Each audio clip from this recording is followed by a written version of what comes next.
The story you're about to hear is true. Only the names have been changed to protect the innocent. Fatima Cigarettes, best of all long cigarettes, brings you Dragnet.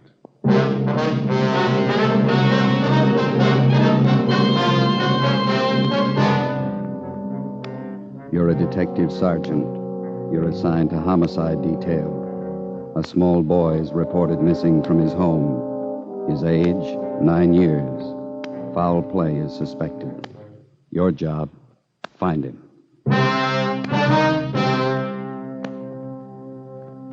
You'll be amazed when you compare Fatima with other long cigarettes. You'll find they now cost the same. Difference is quality. You see, Fatima is the quality king-size cigarette because it contains the finest Turkish and domestic tobaccos superbly blended. And Fatima is extra mild, with a much different, much better flavor and aroma than any other long cigarette. So try comparing Fatima yourself. Fatimas now cost the same as other long cigarettes, but your first puff will tell you... Ah, that's different. Yes, in Fatima, the difference is quality. Ask your dealer for Fatima, the quality king-size cigarette. Best of all long cigarettes. Start enjoying Fatima tomorrow.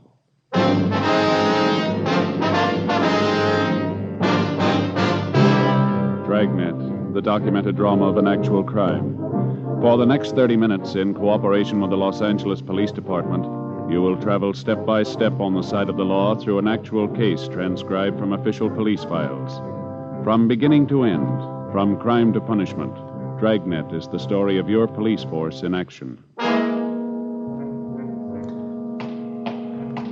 It was Thursday, December 22nd. It was cold in Los Angeles. We were working the night watch out of homicide. My partner's Ben Romero. The boss is Thad Brown, chief of detectives. My name's Friday. I was on the way into work, and it was 3:55 p.m. when I got to room 42.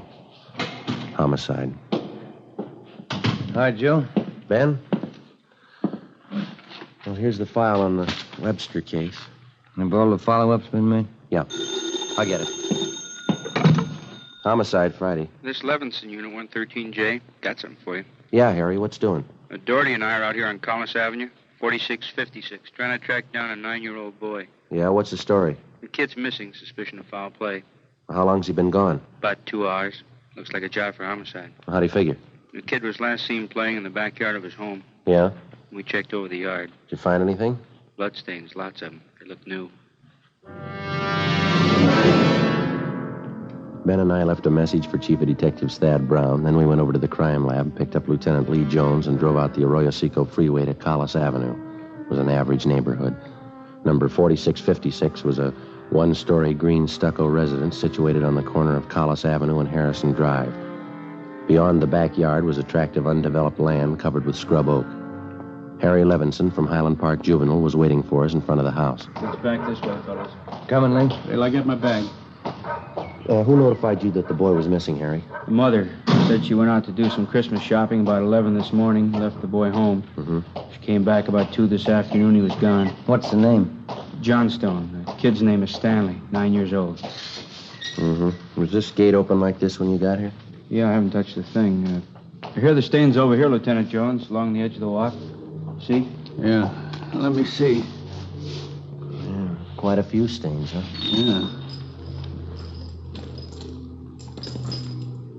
Looks like it might be blood. Try some benzodine on them.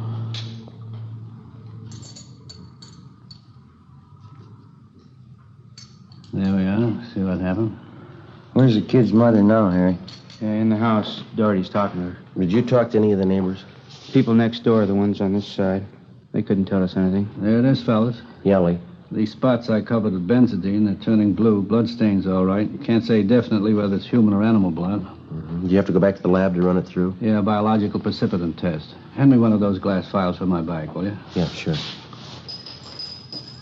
Okay, here you go. Thanks. Scrape some flakes off for a test. Yeah, there we are. How soon can you tap the blood for us, Lee? Precipitant test won't run more than 20 minutes. It'll take 3 or 4 hours to run a blood grouping, though. That's it. Anything else you want to check? Levinson, anything else? Oh, yeah. Right here in my handkerchief. Empty shell.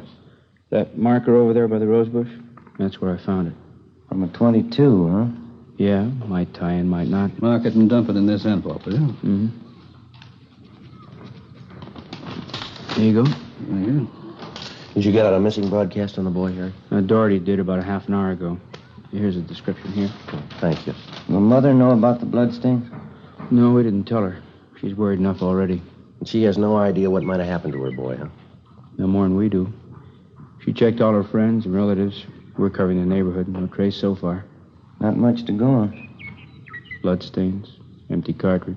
Yeah, it could mean 100 things. Any ideas, Friday? Just one, and I don't like it.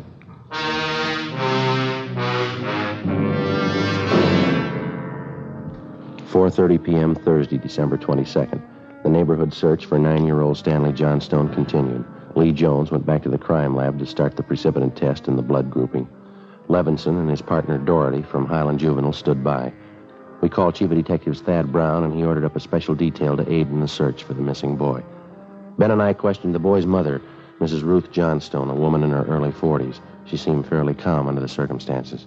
Miss Johnson, is your boy Stanley in the habit of wandering off without telling you where he's going? No, he's not in the habit of wandering off, but he has done it before. Well, when was the last time, Miss Johnstone?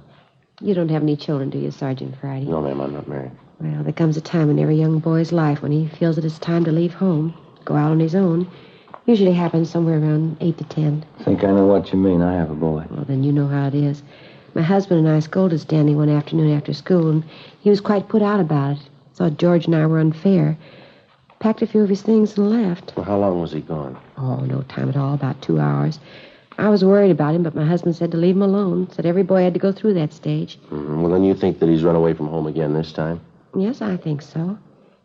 He's been gone about 4 hours now, and I have a funny feeling about it. Did you and his father have some misunderstanding with the boy recently? Well, that's just it. We haven't.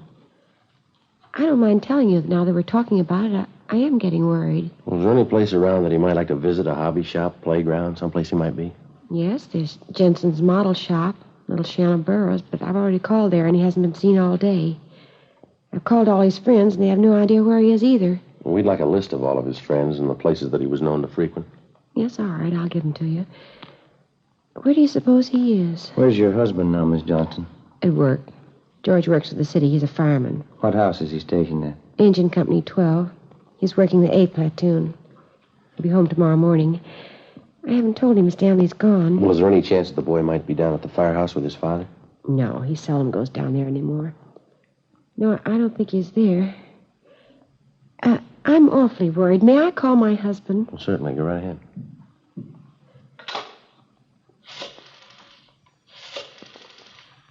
I know George will be worried. Engine Company 12, please. Stanley's been gone too long. Hello? May I please speak with George Johnstone? This is Mrs. Johnstone. Thank you. Oh, I hate to call George at his work. Yes, ma'am. Does your husband own a gun?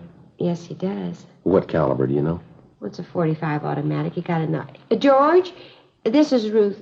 George, is Stanley down there with you by any chance? Oh. No, I can't find him anywhere. He wasn't here when I came home from doing my shopping. There are 2 policemen here. No, I said there are 2 policemen here. No, dear, I'll call you if we don't find him soon. All right, dear. Yes, you too. Goodbye. I didn't think he'd be with George. A .45, is that the only gun in the household? Yes. Why are you asking about guns? Has anything happened that you're not telling me about? No, ma'am, just routine checking. We'll have to take a look at that .45 if you don't mind. Maybe I should tell you we do have another gun in the house, but it's all wrapped up. George bought it for Stanley's Christmas present. What if we could see it, please? Yes, well, will you have to unwrap it? Yes, ma'am, I'm afraid so. It's in the closet. I think I can reach it. We had to hide it. Let me see.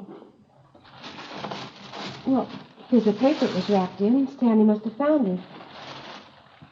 It's gone. You see, here's the gift card and the box the gun came in, the rifle. Mm-hmm. I wonder if I could look at that box, ma'am. Thank you. How about it, Joe? 22 caliber. Thursday, December 22nd, 5:15 p.m. It was getting dark. The search for the missing boy continued. We checked the list of Stanley Johnstone's friends. None of them or their parents had any idea of his whereabouts. We talked with Levinson again. He'd been in touch with the detail combing the neighborhood. They'd found nothing. We went down to Collis Avenue and 10th Street, service station on the corner. 1 nickel, Joe? No, I got one. Will you watch for Thad? Yeah. Okay.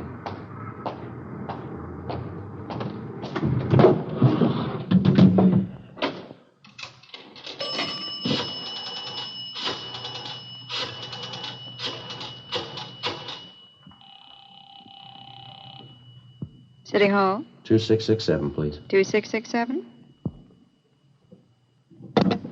Crime Lab, Jones. Hi, Lee. Joe Friday. Yeah, Joe. Any sign of the Johnson kid? No, not yet. How are you coming? Finished the precipitant test. It's human blood. Yeah? Working on the blood group now. Do you know what type the Johnson boy has? Well, I didn't want to upset his mother.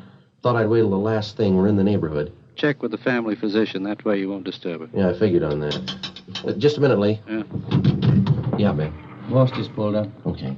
Thad Brown's out here now. I'll check you later, Lee, huh? Right, Joe. Right, bye. Right. Oh, this way, Joe. Gentlemen, how's it going? We just checked with Lee Jones. Yeah, I know. It's human blood. What do you think? We talked with the boy's mother, Mrs. Johnstone. Found a gun missing. Yeah? Caliber's the same as the empty casing Levinson found. It's .22. You said the gun was missing? Yeah, the Johnstones were going to give it to the boys as a Christmas present. They had it hidden, but it's gone. Any idea who took it? Well, they left the Christmas wrapping behind. I think it was the kid. .22 rifle, huh? 9-year-old boy. When are they going to learn? First, it's carbide cannons on the 4th of July. The city issued ordinance after ordinance. A few thousand kids around the country had to lose their eyes, fingers, hands before the parents would give us their full cooperation to outlaw them. I know what you mean. Sure you do. You and every other cop in the country became the heavies trying to clamp down on them. It's always the same story. This time it's guns for Christmas. Well, I know what you're thinking, but we're not sure yet. Listen, Friday. There's a city ordinance against giving a gun to a kid. You know that. Yeah, I know that. There's a missing boy and a missing gun. There's blood on the ground and an empty shell. That's enough for me. Well, we're going to stay with it. Something's got to break. Yeah? I hope it's not the hearts of that kid's parents. Hi, Chief. Been looking for you, Friday. What do you got, Harry? Found the gun. New .22 rifle. I'd say it's been fired recently. Where'd you find it, Levinson? Back up there in that scrub oak behind the Johnstone house. Mrs. Johnstone identified it. Buckley took it down to crime lab. Thanks, Harry. Miss Johnstone okay? Pretty sick now. Doherty came up with something else. What's that? There's another one missing. An 8-year-old boy. 6:30 p.m. We talked with Officer Doherty about the other missing boy. He told us that his name was Stephen Moorheim, 8 years old. His family had just moved into the neighborhood. It seemed that no one besides the Moorheim family knew that the boys played together. Mrs. Moorheim told us that Stephen told her that he was going out to play and he'd be home by 6 o'clock for dinner. She told us that he was an unusually prompt boy and almost never overstayed his playtime. We got a description of the Moorheim boy and put out a missing broadcast. We called the Johnstones' family doctor. He told us that Stanley's blood was type O. At 7 p.m., we talked again with Mrs. John Moorheim. Are you sure Mrs. Johnstone doesn't know where the boys are? She has no idea, Mrs. Moorheim. Oh, this is terrible. Just awful. I feel there's more to this thing, something you're not telling me. Well, there's no use to upset you until we know a few things for sure. And you're holding back something. Well, now, please try not to worry, Miss Moorheim. There are certain things that we're going to have to ask you, routine questions in any kind of investigation. Is there anything else you want to know? Yes, ma'am. What is your boy's blood type? It's a funny question. Do you think anything's happened to him? Have you found him and you're not telling me? No, ma'am, we haven't found him, and we don't think anything's happened to him. His blood type. Yes, ma'am. Well, I think I have it written down in Stevie's baby book. Yes, here it is. It's type O. Thank you. I wonder if I might use your phone? Yes, of course, it's in the hall. I'll be right back, Ben. Okay.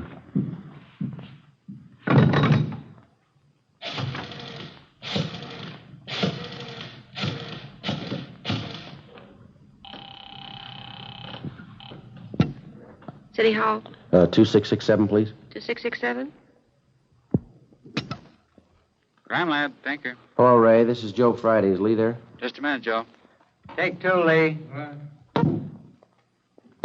John speaking. Checking back, Lee. Did you get the blood types on the 2 missing boys? Yeah, both type O. So were the stains, Joe. Type O.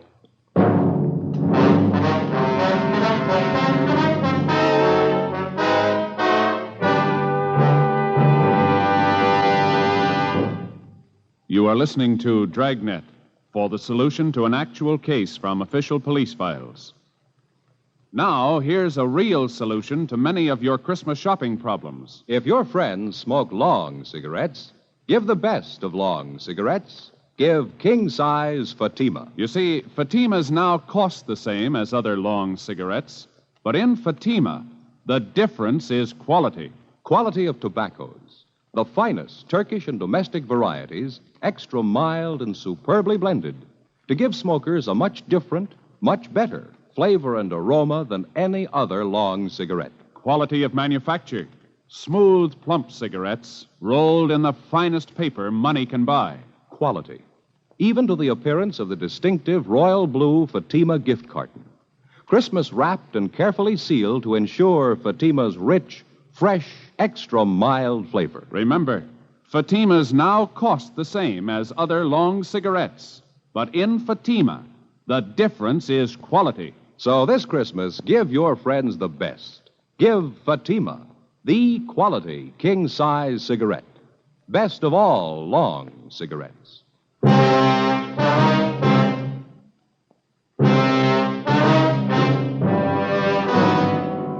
8 p.m., Thursday, December 22nd. Still no sign of either of the missing boys. Chief of Detectives Thad Brown went back to headquarters to direct the search from there. He dispatched another detail of 50 men to aid in the hunt for the missing youngsters. 8:30 p.m. It was getting colder. The citrus growers were warned to expect a freeze. We went up the block to see Mrs. Johnstone. Her husband had quit work early and returned home. We talked with him. He could tell us nothing more than we already knew. We still had not informed either of the families about the bloodstains in the empty cartridge casing, which had been discovered in the backyard of the Johnstone home. It was more than possible that they had a right to know about our findings, but Ben and I felt there was no cause to add to the distress of the two families at this time. If the two missing boys were found alive and well, then the bloodstains in the cartridge would be of no concern to the relieved parents. At 8:40 p.m., Ben and I left the Johnstone house and went to the home of Mr. and Mrs. John Moorheim. Miss Moorheim, you said your husband worked at a market? Yes, he telephoned about 15 minutes ago, said he was closing up right away. He'll be here any minute. Do wish Stevie would call, come home. It's so cold out tonight. All he had on was a thin cotton jacket. We'll try not to worry. We're doing everything we can. He'll be all right. Stevie's father's such a sensitive man. He and the boy are so close. I know he's terribly upset. Now, you're sure there's no place that you might have forgotten, someplace where the boy might be? No place. No. If anything's happened to the boy, it'll just kill John. No. You sit still. I'll get it, Miss Moorheim. Joe? Yeah, Harry. The Johnstone kid, he's been found.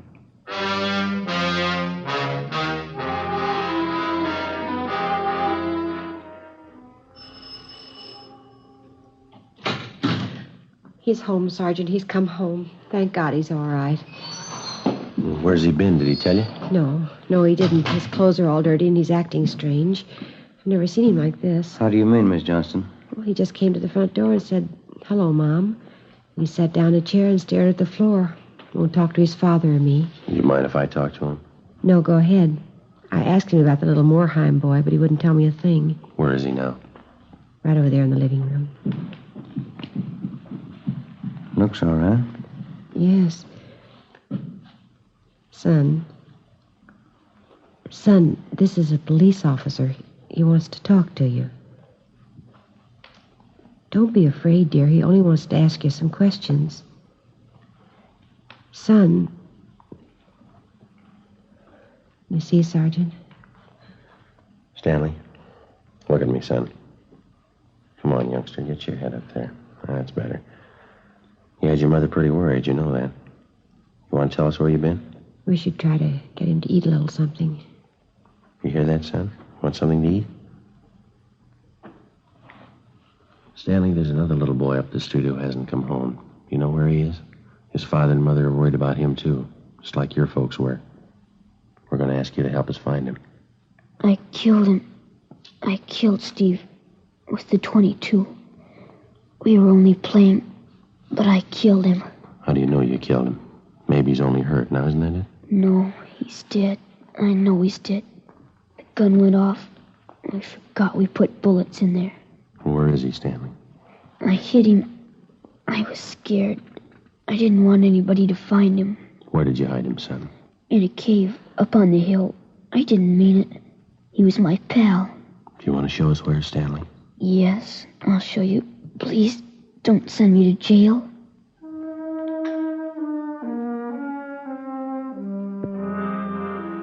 "9:15 p.m., Thursday, December 22nd.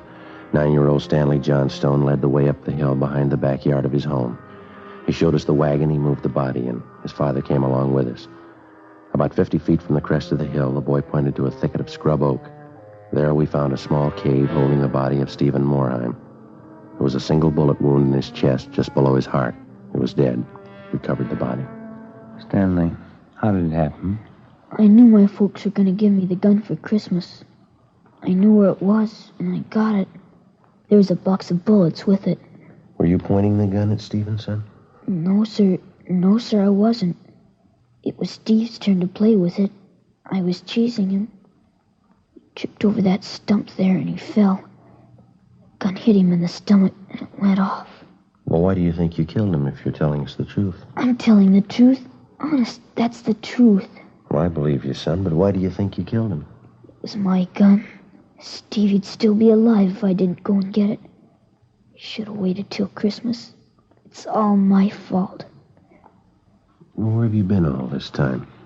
In the cave with Steve. Well, what were you doing in there, son? I was praying. I was praying for God to make him alive again.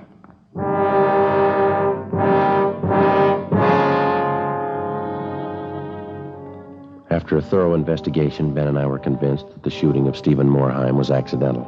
Lieutenant Lee Jones' findings substantiated the Johnstone boy's story even to the smallest detail. We put in a call to the coroner's office and acquainted him with the facts. He designated a local mortuary to handle the body pending autopsy and granted us permission to remove the body to the Morheim home. Mrs. Morheim collapsed. The family doctor was called. Ben and I sat in the living room to wait for John Morheim, the dead boy's father. Edith? Edith? Mr. Morheim?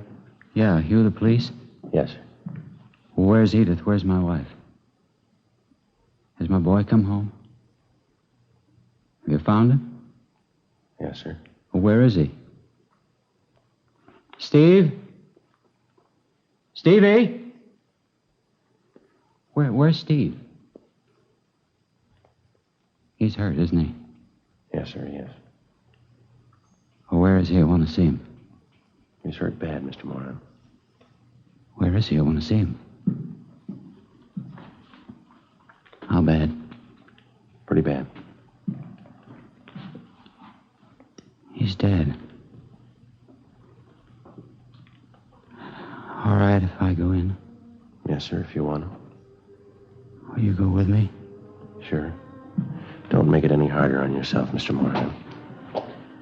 I want to see my boy. Mr. Morheim.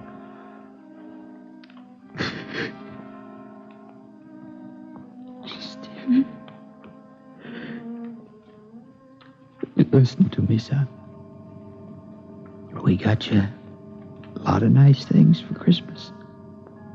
Everything you wanted. I got you the 3 new cars for the train. That one with a searchlight on it really works, son. I got you that new switch you wanted. A lot more track. Oh, now you can have a big layout. And you know that new baseball mitt we saw? I got it for you. The cowboy outfit you want. I got it. Mr. Morheim. Come on, you. What happened? It was an accident. He was playing with a Johnstone boy up the street. Playing with a gun. It went off. What was the other boy's name? Stanley Johnstone. It was an accident. Mr. Morheim, where are you going? I want to see that boy. We had no idea what the dead boy's father had in mind. We didn't feel that we should try to restrain him. We went along with him up the street to the Johnstone home.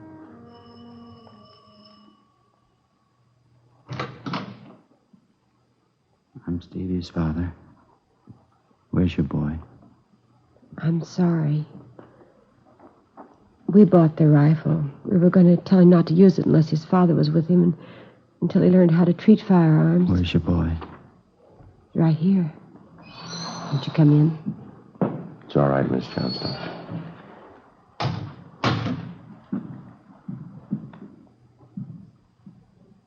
You're the boy that was with Stevie?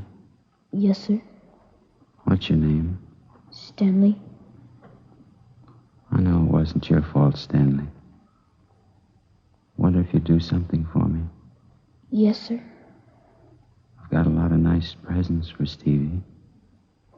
I know he'd want you to have them. I want to give them to you Christmas Eve. Mom? I think that'd be a fine idea, son. Come on, Ben.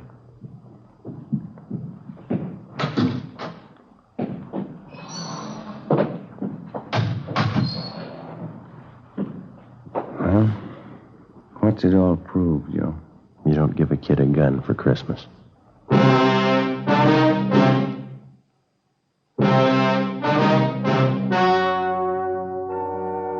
The story you have just heard was true. Only the names were changed to protect the innocent. On December 24th, 1948, a coroner's inquest was held in the county morgue, city and county of Los Angeles, state of California. In a moment, the results of that inquest. Now, here is our star, Jack Webb. Thank you. To get year-round thanks for the gift you give this Christmas, give cartons of Fatimas to every long cigarette smoker on your list. Christmas Fatimas in the special royal blue slip-over jacket make a perfect gift just as is. And to my friends who sell Fatimas, the retail dealers and the wholesale distributors all over America, to each one of you, a special season's greeting. And to everyone, a Merry Christmas.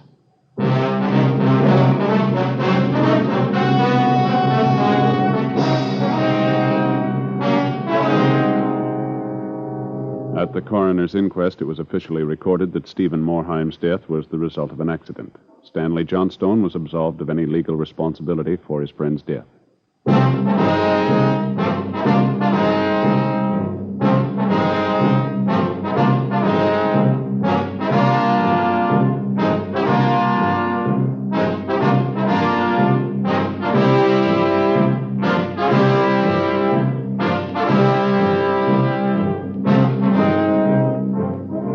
You have just heard Dragnet, a series of authentic cases from official files.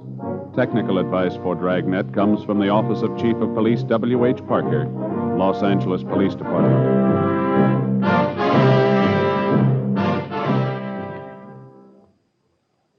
This is Bob Hope. Can we steal a second? Chesterfield, Chesterfield always wins first place.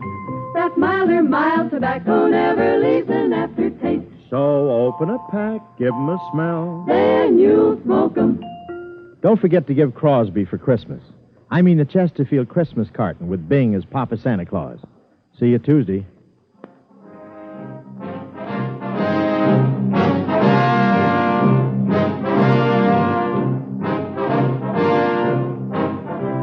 Fatima Cigarettes, best of all long cigarettes, has brought you Dragnet, portions transcribed from Los Angeles.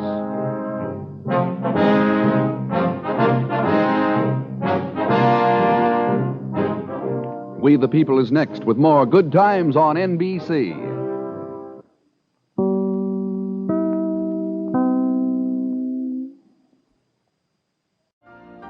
You've been listening to the OTR Gold Network. Find more classic radio at otrgold.com.